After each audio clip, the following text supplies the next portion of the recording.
কেউ কথা রাখেনি। ৩৩ বছর কাটল, কেউ কথা রাখেনি। ছেলেবেলায় এক বৈষ্ণবী তার আগমনীর গান হঠাৎ থামিয়ে বলেছিল, শুক্লা দ্বাদশীর দিন অন্তরাটুকু শুনিয়ে যাবে। তারপর কত চন্দ্রভুক অমাবস্যা চলে গেল, কিন্তু সেই বৈষ্ণবী আর এলো না।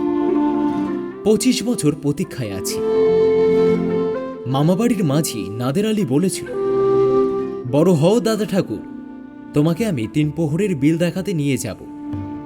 সেখানে পদ্মফুলের মাথায় সাপ আর ভ্রমর খেলা করে। নাদের আলী, আমি আর কত বড় হব? আমার মাথা এ ঘরের ছাদ ফুঁড়ে আকাশ স্পর্শ করলে তারপর তুমি আমায় ৩ প্রহরের বিল দেখাতে নিয়ে যাবে? একটাও রয়্যাল গুলি কিনতে পারিনি কখনো। লাঠি লজেন্স দেখিয়ে দেখিয়ে চুষেছে লস্কর বাড়ির ছেলেরা। ভিকিরির মতন চৌধুরীদের গেটে দাঁড়িয়ে দেখেছি ভিতরে রাস উৎসব। অবিরল রঙের ধারার মধ্যে সুবর্ণ কঙ্কন পরা ফর্সা রমণীরা কত রকম আমোদে হেসেছে। আমার দিকে তারা ফিরেও যায়নি।